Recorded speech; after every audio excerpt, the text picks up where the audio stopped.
Roger Thurow is a former foreign correspondent. He's a current author. He's also a senior fellow at the Global Food and Agricultural Program at the Chicago Council on Global Affairs. He can now add filmmaker to his list of credits. Ladies and gentlemen, this is a world premiere. No one else has seen this. You are the very first to see this.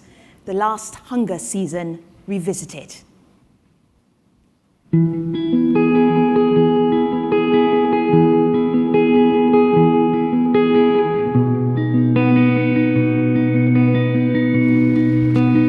When I first met these farmers 6 years ago, back in 2011, they were languishing in the depths of the hunger season, a period of profound deprivation that stretches from when the food from the previous harvest runs out and when the next harvest comes in. It is a time when food is rationed, when meals shrink from 3 a day to 2 to 1 to on some days none. During the hunger season, it is very difficult to learn, to work, to dream of better futures.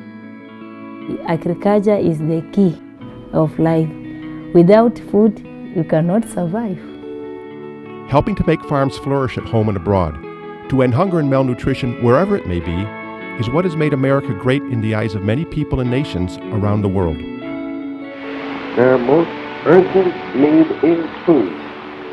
The United States is the only country in the world today which has the economic power and productivity to furnish the needed assistance. In the post-war years, when peace and stability hung in the balance, the United States emerged as a global leader in scientific innovation and improved farming technology. An abiding commitment to global food and nutrition security became a cornerstone of U.S. foreign policy and national security strategy. A succession of presidents, both Republican and Democrat, has advanced American leadership in fighting hunger and nourishing the world. We're spending more on farming than ever before. Indeed, aid to farming has risen faster than defense spending. To the people of poor nations, we pledge to work alongside you to make your farms flourish and let clean waters flow. Farmers around the world depend on access to affordable seeds, fertilizer, and the financing to pay for it. But for many years, these essential elements of farming were beyond the reach of many farmers in the developing world. The result was this cruel irony. Africa's hungriest people are her farmers. There is nothing, because I don't have any salary where I can go and get the money to buy the food. It was very serious. These farmers I met in Western Kenya were forced to make the heartbreaking choice between food or education. It was very difficult to keep children in school. Their fortunes dramatically changed when they joined One Acre Fund, a social enterprise organization that follows in the long line of American innovation in agriculture. One Acre Fund has grown from a small 40-farmer trial to a 400,000 plus farmer enterprise. We are going to try to hit 1 million farmers by 2020. When we start working with One Acre Fund, they give us input and we pay on credit. We see 99% plus repayment almost every year. Farmers really are able to increase their harvest, they're able to increase their family income. This fertilizer and the seeds are given on time. So you plant on time and you also harvest on time. I used that harvest at least to make my life change. At first, I bought a cow. From that cow, I have now bought a piece of land. I have now built a house. My boys are in school because of farming. Farming is more than farming, but it's a business.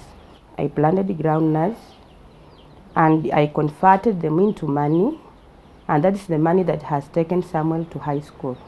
We don't struggle to eat.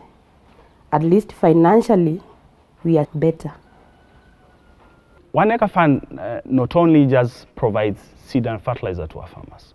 We go a step ahead and train them on the best agricultural practices. We learn how to plant, we learn how to plow, we learn how to weed.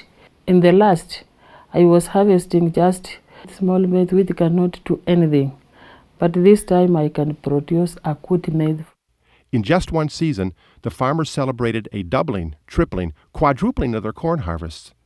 For the first time in their lives, they had enough to conquer the hunger season and a surplus to pay school fees, to buy medicine, to improve their houses, to finally dream of better lives. I used this land to plant maize of 1 acre fund, and I sold it all to pay the school fees of my children. They have been committed and determined educating us, despite the fact that they don't have money. Minus food, you can't study. So that's why agriculture is helping greatly. Gideon graduated college for agricultural engineering. His sister Jacqueline graduated high school and is on track to soon start college. Beyond education, improved agricultural development helps to mitigate larger social problems. It provides jobs for the swelling ranks of Africa's youth. It lifts economies by boosting the nutrition of mothers and their children. It reduces the tide of migration from rural to urban areas and from one country to another. While the improvement of these smallholder farmers has been remarkable, it is threatened by changing weather patterns, too dry at times, too wet at others, by new diseases, by dwindling water resources, by finite land availability. Our climate are changing to droughtness. Once again, famine threatens 20 million people in parts of Africa and the Middle East. A reminder of Norman Borlaug's warning, you can't build a peaceful world on empty stomachs. For hunger and poverty and misery are very fertile soils into which to plant all kinds of isms, including terrorism. In the past decade, U.S.-led agriculture development efforts, now supported by the Global Food Security Act, have expanded to more than 9 million smallholder farm families. We want to finish the hunger in Africa. Now is not the time to be complacent or to retreat from American leadership. Now, more than ever, since President Truman's address from the White House, the world looks to the United States to lead the way to food security for all. So through United States, we have known more, and we are gaining more experience from them. So we pray that they continue assisting farmers so that people will continue improving their lives. For me, I'm improving.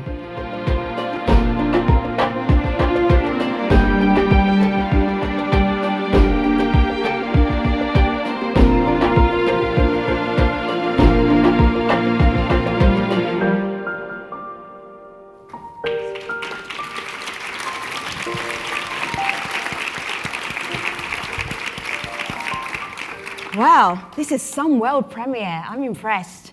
If you squinted and you turned the sound down, it could almost be George Clooney in that video. Almost, right. We tried. He made me say that, by the way. You were stuck with me instead, so that's... This builds on a book, The Last Hunger Season. Right. Why did you go back? Because often people tell a story, they don't go back. No, and you're right, and I think you'd realize this as a journalist. One of the things we don't do often enough or don't do well enough is to go back to places that we've been and people that we've written about and say, well, how are they doing now? This thing that we wrote about, has it made a difference? Has us having been there made any kind of difference in their lives? So this was a great opportunity. When this opportunity came up, I jumped at it. I said, this is a great thing to go back and show that this actually works and that everything that we're talking about here works, and this is the power of agriculture development. It works. Give us some concrete proof.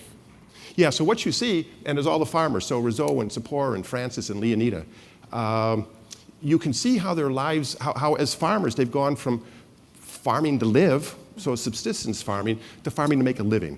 And so there's a tremendous difference in those statements or those phrases. And we see that in their lives. I mean, that their children are going to school and high school and college in Leonida's situation. It's just remarkable for these rural families. And the whole aspect of that now they're able to actually think of a future and dream and have a strategy and plot, and they become entrepreneurs and they're engaging with the market. And all the things that we've been talking about all day, that then comes to life in their lives. In your head, do you know what the next book is going to be, the next project? In my head, yes. I don't know how much I should say about it. All right. Pretty much tell us everything. If there's any competitors here. But it'll build on some of what's been said today, maybe something on agriculture and climate change and nutrition. So climate change. Yeah, climate change, nutrition. Right. And how that's all impacting the entire, and the thing I think that's really important that we all understand here, that we're all bound together on this global food chain, right? So we're all together. on this, and kind of what happens on one end of the chain really impacts people kind of all along the line. So I think it'll be something that looks at that. Before we go, we need funding to be able to do that. So anybody, here's my pitch also. The venture capitalist in the room, anybody who wants to support such a thing, Would you put your hands up, please? We'd be happy to entertain, right? That's, see where you are.